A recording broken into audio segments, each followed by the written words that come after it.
How a super empath tortures a narcissist. Vertical bar, Shi Heng Yi wisdom. The greatest punishment for a narcissist is not revenge, it's exposure. A super empath doesn't need to raise their voice or fight back. They simply see the truth and refuse to play the game. The narcissist feeds on control, chaos, attention, but the empath starves them with silence, with presence, with emotional clarity. You don't torture the narcissist by attacking them. You do it by healing yourself. Because nothing unsettles a manipulator more than someone they can no longer manipulate. Stay until the end. The final lesson is where the real power begins. The narcissist's only weapon is your reaction. The narcissist does not dominate by strength. They dominate through distortion. They don't need to shout, control your schedule, or make visible demands to manipulate you. All they need is one thing: your reaction. That's their access point. That's the door. They bait you with subtle jabs, backhanded compliments, guilt-laced questions, and emotional sabotage. They plant seeds of confusion, not to destroy you outright, but to make you do the job yourself. The narcissist survives by getting inside your nervous system, by rewriting the way you interpret reality. And the moment you start reacting, explaining, justifying, defending, you're no longer standing in your truth. You've stepped into their frame. And once you enter that frame, everything becomes fog. You don't know what's real anymore. You don't know who you are around them. You just know you're drained, uncertain, walking on eggshells, slowly dissolving. This is the brilliance of their strategy. It's covert. They don't use weapons. They use you. They use your empathy, your kindness, your clarity, your need for peace. They know you're the one who reflects, apologizes, and tries to make things right. And so they turn that against you. They trap you not with rage, but with confusion. 1 minute you feel close. The next they're cold. 1 minute you're the love of their life. The next you're the villain in a story you don't understand. And you stay because you think you can fix it. Because they made you believe that you are the unstable one, that you are the problem. That if you just explain better, try harder, give more, they'll stop changing the rules. But they won't, because the chaos is not accidental, it's the tool, and your reaction is the reward. The empath suffers most in this dynamic, not because they're weak, but because they're wired to feel. They sense shifts, they want resolution, they crave harmony, and they believe deeply in the good in people. So when they're attacked, they don't fight, they understand. When they're manipulated, they reflect. When they're hurt, they reach in instead of pulling away. But that exact softness is what keeps them entangled. The narcissist doesn't feed on conflict. They feed on your effort, your willingness to stay in the room, your willingness to justify yourself over and over again. They don't want healing, they want control. And control is easier to maintain when you never leave the frame they've built for you. But here's what the narcissist fears most: your silence. Not the silence that comes from being hurt. Not the silence that's temporary, but the final silence. The silence that doesn't come from punishment, but from clarity. The silence that comes from no longer needing anything from them. Because once you stop needing, you stop reacting. And once you stop reacting, you break the contract. The game ends, and they know it. That's why they will try to provoke you back in. They'll alternate between flattery and cruelty. They'll beg, then blame. They'll act like the victim. They'll remind you of who you were together before everything cracked. But all of it is bait. All of it is a test to see if they can still pull your energy, if they can still make you question yourself, if they can still sit in your head uninvited. The only way out is not to fight harder. The fight is the fuel.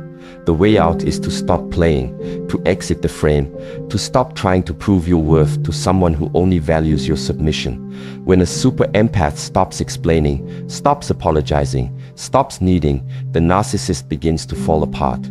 Not because you attacked them, but because you disappeared from their grip. You became emotionally invisible. You became unavailable to their games. And for someone who thrives on control, that silence is not peace, it's defeat. They don't know what to do with someone they can't move. They can't seduce presence from a soul that has already reclaimed its energy. They can't feed on someone who stopped bleeding attention. So reclaim your breath. Reclaim your nervous system. Reclaim your clarity. And remember, your reaction is the hook. Your energy is the fuel. And your silence, the kind that comes from no longer needing, is the weapon. Walk away without flinching. That's how you win. Not by defeating them, but by becoming someone they can no longer reach. Power doesn't always announce itself. It doesn't always raise its voice. Sometimes power is the one who stops speaking first. The empath's greatest mistake before they rise is believing that truth alone can win the battle. They explain, they reason, they offer evidence, clarity, compassion, and perspective, hoping that if they just say the right thing, the confusion will end. But the narcissist is not seeking understanding. They are seeking submission. They are not interested in clarity. They are addicted to control. And the more the empath speaks, the more the narcissist tightens the rope, twisting words, weaponizing kindness, turning logic into loops that drain the spirit. This is not a conversation. It's a performance. One designed to keep the empath entangled long enough to forget where they started, to forget who they were before they began explaining themselves. But the super empath, once awakened, plays a different game. They stop explaining, not because they've given up, but because they've seen through. They understand that truth doesn't need to wrestle, that dignity doesn't beg, and that the one who needs to manipulate reality through distortion has already revealed their weakness. So the super empath doesn't retaliate. They withdraw, not in fear, but in power, in clarity, in sacred distance. They move from defense to discernment, from arguing to observation, from reaction to stillness. And this stillness is not passive. It's not silence born of collapse. It's silence born of command, because nothing destroys the narcissist faster than the absence of emotional fuel. They don't fear anger, they don't fear argument, they fear the void, the emptiness where their chaos used to echo back. They fear the mirror that shows them nothing but their own distortion, without anyone else to distract or devour. When the super empath goes quiet, something begins to shift. The narcissist feels it. The weight of their mask starts to tremble. Because their power has never come from within, it has always come from what they could pull out of you. Your attention, your emotion, your vulnerability. But now it's gone. You're still, you're watching. You're no longer trying to fix, to explain, to prove. And in that space, their identity begins to unravel. Not because you destroyed it, but because you stopped holding it together. They don't know who they are without your emotional reaction. They don't know how to maintain control in the face of quiet resistance. Because they've spent their life mastering the art of pulling strings, but you've cut yours. You're no longer a puppet in their show. You've stepped off the stage. And now there's only silence. But this silence is not empty. It's full of sovereignty, full of healed boundaries, full of energy you've reclaimed. You no longer live in response to their chaos. You no longer shrink to keep the peace. You no longer mirror their madness in the name of compassion. Because now you understand, not everyone is ready for your softness, not everyone deserves your attention, and not everyone will meet your depth with depth. Some will only try to control it, diminish it, exploit it, and your power is not in fixing that, it's in walking away from it, completely, quietly, without needing to be understood, vindicated, or even heard. The super empath doesn't win by out-talking the narcissist. They win by becoming unreachable. Their energy becomes clean, focused, untouchable. They no longer walk into emotional ambushes. They no longer carry the weight of someone else's wounds. They've stopped treating dysfunction like a puzzle to solve. Instead, they've become a mirror, silent, centered, and the narcissist. They can't survive that. They can't manipulate silence. They can't twist stillness. They can't feed off what refuses to flinch. So if you are the empath, know this: your silence is not weakness. It is strategy. It is strength. It is the moment you stopped performing for someone else's dysfunction and started returning to yourself. The moment you stopped being baited, drained, and broken and became the one thing the narcissist cannot touch: free. Boundaries are the empath's weapon. A super empath doesn't seek revenge. That idea doesn't even live in their consciousness once they awaken. They don't need to match the narcissist's chaos or prove anything through conflict. Because when they finally step into their power, they realize something far more profound. They don't need to destroy the narcissist, they simply need to become inaccessible. They don't burn bridges out of rage. They build walls out of clarity, not reactive walls, not defensive armor, but quiet, unshakable boundaries made of pure self-respect. The kind of boundaries that don't scream, don't shake, and don't need to justify their presence. They simply exist, and that existence alone becomes the beginning of the end for the narcissist. You see, narcissists don't just manipulate people, they feed off them. Your kindness, your forgiveness, your instinct to explain yourself, those are all sources of fuel. Not because they want to understand you, but because they want to own you. Your reactions, your emotions, your confusion, that's their currency. They don't operate in love. They operate in control. And control requires access. But when a super empath evolves, when they stop playing therapist to dysfunction and start protecting their own nervous system, the access is cut off. Not with rage, not with drama, but with something far more devastating: silence wrapped in structure. The empath used to feel guilty for setting limits. They would hesitate to say no. They would collapse under emotional pressure, thinking compassion required tolerance. But after enough cycles, enough betrayals, enough gaslit nights wondering if they're the problem, their nervous system learns, their soul tightens, and then something clicks. A realization sharper than any confrontation: I don't owe my energy to anyone who manipulates it. That is the shift. That's when the doors close, not out of punishment, but out of peace. And once those doors close, something terrifying happens on the other side. The narcissist is left alone. Alone with their own echo. Alone with the absence of control. Alone with a calm they can't penetrate. They knock and the empath doesn't answer. They bait and the empath doesn't bite. They provoke and the empath doesn't flinch. What they used to own, attention, emotional dominance, psychological space, is no longer available. And this silence isn't passive. It's not cold. It's sacred. It's earned. It's the sound of an empath reclaiming their timeline, their breath, their self-concept. And for the narcissist, that silence is not peace, it's starvation. Because here's the truth: narcissists don't know who they are without reflection. They don't have a stable identity of their own. They require mirrors, other people to project themselves onto. And when the empath stops reflecting, when they stop carrying the weight, when they stop adjusting themselves to avoid being misunderstood, the narcissist begins to unravel. Not because they were defeated in battle, but because the battlefield was abandoned. The game ended, the stage went dark, and there's nothing more painful for someone addicted to control than irrelevance. Boundaries are the empath's weapon. Not walls of fear, but walls of standard. Not silence of avoidance, but silence of alignment. The kind of silence that says, I see you, I understand you, and I no longer participate. It is the stillness that drives a narcissist to madness, because they were built to thrive in chaos, and you no longer live there. They were trained to dominate in disorder, and you've replaced every point of entry with peace. Now the narcissist has nothing to argue with, nothing to flip, no reaction to twist. The script is done. The empath has rewritten the narrative, and they wrote themselves out of it. This is the highest form of power. Not dominance, not vengeance, but emotional sovereignty. The super empath becomes self-sourced, no longer needing closure, no longer seeking validation, no longer questioning their worth based on someone else's broken lens.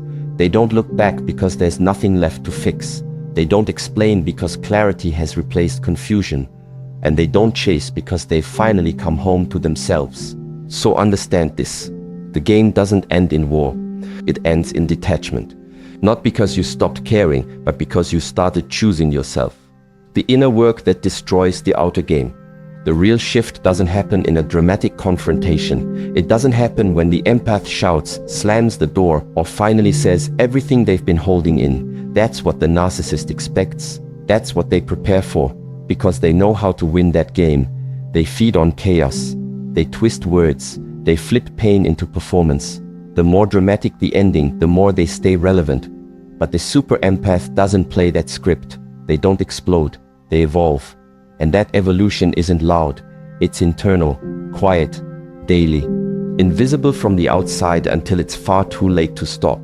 Because the real power, the kind that ends the game completely, comes from inner work. It starts small. The empath begins waking up early, not to run from their thoughts, but to meet them. They sit in silence, not out of sadness, but out of choice. They stop explaining themselves, not because they gave up, but because they finally understood. The narcissist never wanted understanding. They wanted control. And the moment the empath breaks that spell, not with anger, but with structure, everything begins to shift. The empath builds rhythm where there was once chaos. They create habits. They return to the breath. They stretch their body. They ground their nervous system.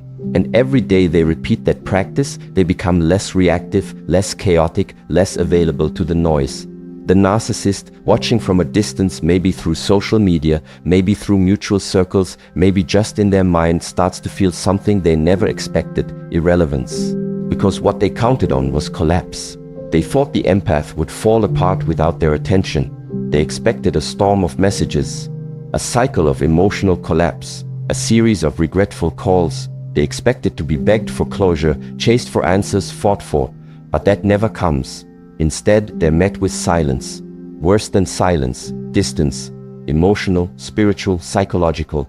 The empath has left the playing field completely. And now the narcissist is left with something they've never truly faced before: their own reflection. Their control doesn't work anymore. Their chaos doesn't land. Their manipulation bounces off. Because the empath isn't playing the role anymore, they've become a mirror. And mirrors don't speak, they reflect. This is where the narcissist begins to crack. Because their entire illusion of power was built on a single idea: access. As long as they could access your attention, they had control. As long as you kept responding, reacting, returning, they were fed. But inner work cuts access at the root. The routines, the breath work, the emotional discipline, the reflection. These aren't just self-care, they're weapons. Not weapons of war, but weapons of alignment. Every time the empath chooses structure over reaction, they sever a tie. Every time they journal instead of justify, they reclaim a piece of themselves. Every time they respond with calm instead of chaos, they take their power back. Until eventually, they are no longer a version of themselves that the narcissist even recognizes. This is the true death of the narcissist's fantasy, not through rage, but through irrelevance. Not through revenge, but through the complete collapse of the frame they built. Because that frame was always an illusion. Their power was never real. It was borrowed. It only existed as long as you gave it life. And now, it's gone. Not because you destroyed them, but because you built you stronger, quieter, more grounded than ever. They don't know how to reach you anymore, not because you're hiding, but because you're healed. So keep doing the inner work. Keep rising in the hours no one sees. Keep breathing when the old triggers try to pull you back. Keep creating rhythm when emotion wants to create noise. Because every time you do, you rewrite the story not just of your relationship, but of your identity. You go from empath to alchemist, from victim to mirror, from energy supply to sovereign force. That's what the narcissist cannot touch. Not your presence, not your progress, not your peace. Because the outer game was never real. The inner work is. And now it's all that remains. Emotional starvation is the narcissist's collapse. The narcissist does not operate like most people. They don't draw energy from within. They don't create peace, build meaning, or experience intimacy in the way emotionally whole individuals do. Instead, they survive by feeding on the feelings of others, especially the deep, rich emotional landscapes of empaths. That's their currency. That's their oxygen. It's not love they want. It's not connection they seek. It's supply. Attention, reaction, emotional volatility, those are their resources. And this is why they hunt empaths with such precision. Because empaths feel everything. They give more. They care more. They explain, they soothe, they absorb, they reflect. To the narcissist, an empath isn't just a person, they're a well, a bottomless source of emotional substance, a living, breathing resource. But what the narcissist never expects is the moment the well runs dry, not from exhaustion, not from collapse, but from clarity, from evolution, from the super empath who no longer plays the part, who no longer justifies, explains, or reacts. Because the moment the emotional supply is cut not through drama, but through stillness, the collapse begins. The narcissist doesn't fall apart when you scream. They don't unravel when you fight back. They thrive on that. Conflict feeds them. Attention, positive or negative, is still energy. Even pain is valuable to them, as long as it keeps them in your head, in your heart, in your space. But when they are met with nothing, that's when the true destruction begins. No attention, no validation, no resistance, just a clean, quiet presence, just focused energy, just peace that no longer needs to be explained. To the narcissist, this is not just silence, it's starvation. Peace cannot be provoked. Clarity cannot be manipulated.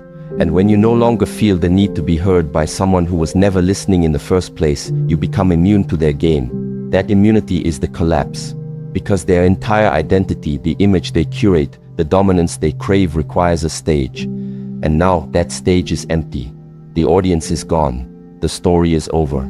You've walked off not in anger, but in truth. The narcissist doesn't spiral because you left. They spiral because you no longer look back. They can't manipulate what no longer engages. They can't dominate someone who no longer reacts. That absence becomes unbearable, not because they loved you, but because they lost control over you. Narcissists don't know what to do when they become irrelevant. And irrelevance to them is death, not literal death, but ego death, identity death, because they've spent their entire existence surviving on emotional oxygen provided by others. And now the valve is closed, the silence is firm, the peace is permanent, and the game is gone. This is what emotional starvation really looks like. Not loud, not explosive, but still, quiet, unshakable. The empath doesn't disappear in rage. They rise in discipline. They breathe. They move forward.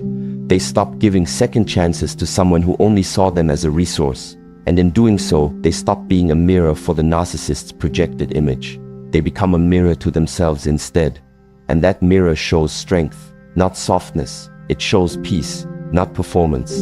And that peace doesn't just heal the empath, it destroys the narcissist. Because nothing breaks someone addicted to control more than not being needed, not being missed, not being relevant. That's what burns the deepest. Not being fought but being forgotten, not being confronted but being ignored. Because in the narcissist's world, silence isn't golden, it's fatal. It means the story has ended. Their name is no longer written in your mind. Their voice no longer echoes in your chest. Their grip is broken not by force, but by detachment. So let the silence hold. Let your peace speak. Don't chase, don't explain, don't return. Just be rooted, clear, calm. That is what breaks them. Not noise, but your refusal to supply it. Because when you take your energy back, you take their power with it. And that is how you end the cycle, not with noise, but with nothing. A super empath tortures a narcissist not by breaking them, but by refusing to break for them. Not by hurting them, but by healing themselves. Not by attacking, but by rising in silence, in focus, in peace. You don't win by becoming like them. You win by becoming you fully, freely, and without apology. In the end, they will beg for access. They will try to return. They will test the door. But the super empath has already moved on. Not with hate, but with peace. And that peace, that is the deepest pain a narcissist can feel. Because it's the one thing they can never fake and the one thing they will never have.